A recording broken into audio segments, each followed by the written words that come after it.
what's going on, everyone? Welcome back to YURP Nation Reactions. I am Tyrone.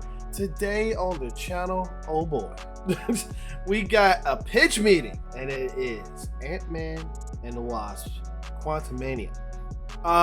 Over on the best movie review channel of all time, Mostly Wrong Opinions, the movie review channel that Devin and I co-host, and we host together. We did our review for this. It's already out. I'll put it at the end card here.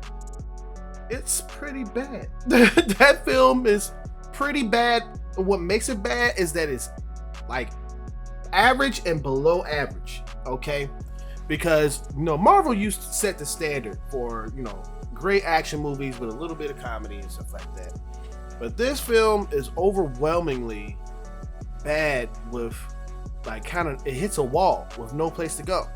And I'm going to tell you a little something. The writer of this film, the head writer of this film, has never written a film before in his life. What? Huh? What? Huh? What? Just a little secret. Just a little secret. Pretty bad. That's right. Never written a film in his life. He wrote for Jimmy Fallon. He wrote for The Office. He wrote for Rick and Morty.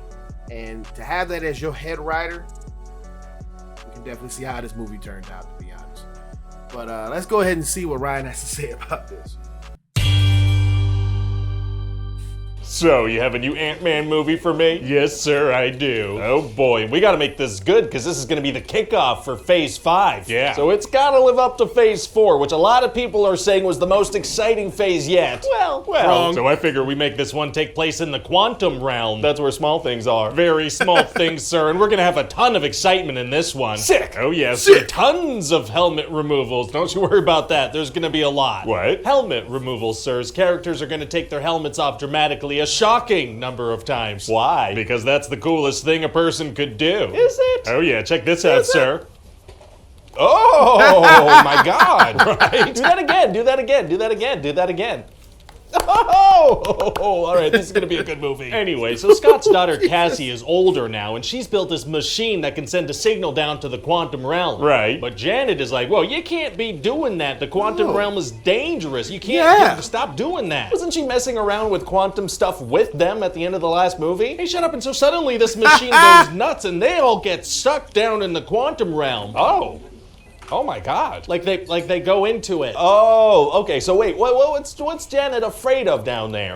Well, see, she met this guy Kang down there, and she helped him repair this ship of his. Okay. But when they have it all fixed up, and she touches the ship, it gives her all these visions of Kang conquering and murdering people. Kind of a weird feature for a ship to have. So then she decided to mess up his ship's power core to make him stuck down there, and she's afraid he could get out. Also, why were they even messing with that stuff? I mean, she must have told them about Kang down there. Well, no, she kept that to herself. Oh, she did? Yeah, in fact, she doesn't tell them until much later in the movie when they've been down there for a while. Why? So the movie can happen. Oh, okay, gotcha. So anyway, they get separated down there, and Scott and Cassie get captured by some quantum people that live down there. Uh-oh. And so they go up to Scott like, are you a spy? And Cassie's like, no, he's not a spy, he's my dad. So they're like, oh, okay. How does that prove anything? Why couldn't they both be spies? Unclear. And so these folks are scared of Kang because he's been conquering everything. So Cassie's like, Dad, we gotta stay and help these people. So then they find their family first? Yeah, but she wants to help because that's her one character trait, and so she gives her dad some crap about that. These could be cannibals or something. They don't know anything about them. Yeah, anyway, then they get attacked, so these people are like, hey, you led them right to us. You see the loopholes here that he's pointing out? And bring them there? They did, yeah, and then Scott and Cassie are gonna get attacked by MODOK. Oh, MODOK, huh? What's his deal? Well, turns out he's Darren Cross. Hey. Who is that? Darren Cross. He was, the generic bad guy from the first movie. He's from the first movie! Yeah, he is. So when he got sent down to the quantum realm at the end of the first movie, he got all messed up, and we're gonna see his tiny little butt. What? And Kang turned him into this killing machine called MODOK. And what's he like? Well, his head's all stretched out weird like this. Oh my God, how did you do that? I've been doing Pilates. Oh, okay. So anyway, meanwhile, Janet, Hope, and Hank are trying to track down this guy that Janet used to know down in the quantum realm. Who's this guy? Well, his name is Krylo Skylar, and we're gonna find out they had a little romantic thing going when she used to live down there. Oh, quantum infidelity is tight. And so this guy used to be a good guy, but now he's a bad guy. Oh no. Yeah, so they steal his ship and escape. Very exciting. And so then Scott is gonna meet Kang, and Kang is gonna be like, hey, help me retrieve my ship's core or I'll kill your daughter and make you relive it over and over. Oh my God. So Scott's like, geez, okay, I'll do it. He doesn't like how that sounds. He doesn't know. So then he is gonna do what Kang asked. Uh-oh. And so then Scott's gonna turn into Giant Man and stomp around yelling, our word is our bond. Kind of a strange strategy, but yeah, that might help. And Cassie's also gonna help start an uprising with those quantum people from earlier in the movie. All right, I don't feel like I know those characters and I'm not super emotionally invested. And this guy with the yellow beam thing for a head is gonna die. Oh no, guy with the yellow beam thing for a head. And Cassie's also gonna have to fight MODOK and try to convince him to join their side. Very It's gonna easily. be hard to convince such a bad guy to help out. Actually, it's gonna be super easy. Barely an inconvenience. Oh, really? Yeah, she's gonna be like, don't be a dick. So, that works immediately. Oh, wow, wow, wow. Wow. And then Hank shows up with some super evolved ants and they beat the crap out of Kang. Very violent insects. So then the good guys are gonna be going home through a portal, but then Kang's gonna pop out again and start beating the crap out of Scott. Oh no. Yeah, and Hope's gonna pop back in to help out and the portal's gonna close behind her. Oh yeah, no. Hope. I forgot she was in this. Me too, sir. So then they manage to defeat Kang and maybe he's dead, maybe. Wow, so they're stuck in the quantum realm, huh? They sacrifice themselves? Ah, no, the portal can just reopen, so they go home. Oh. Okay, I thought there would be some consequences. There's no I mean, I was just gonna say consequences, sir. The guy with the yellow beam thing for a head died. That is a good point. Yeah, you're right. And so that's about it. What do you think? I was just about to say Kang is supposed to be the next big bad guy, right? And so far we've seen him get killed in Loki, and in this one he gets beat up by a bunch of bugs. Yeah, well there is gonna be a post-credit scene of a bunch of him in a bunch of different costumes. Oh yeah, that'll do it. That is threatening and not hilarious in any way. Great, I think people are really gonna like this. Me too. Yep.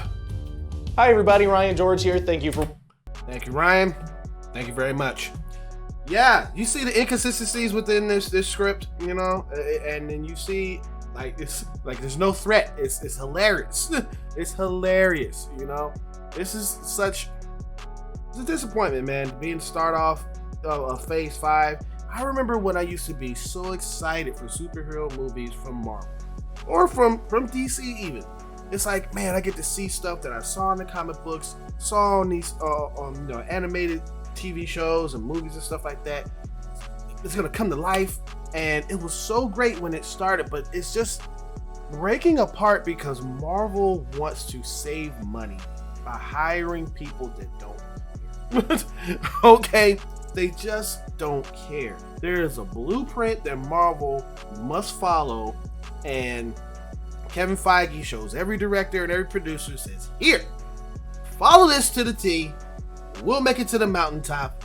And we will continue to make money for Disney.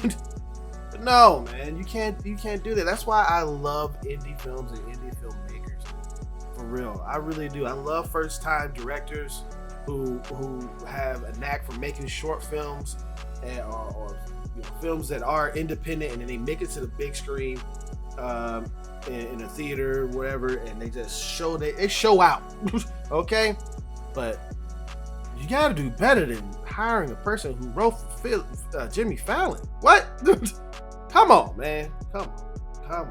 But we don't know where Phase 5 is going to go. I hope it goes somewhere. I hope it picks up, but I don't know. This is not looking good. It's not a good start. And I'm so glad that people like Honest Trailers and also Ryan George here with Pitch Meeting, they point out the obvious. You guys,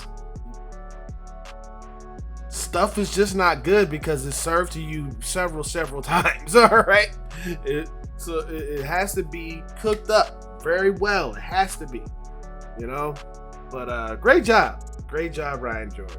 Let me know what you thought about this in the comments down below. And if you like my reaction, hit that thumbs up, because it really does help out the channel.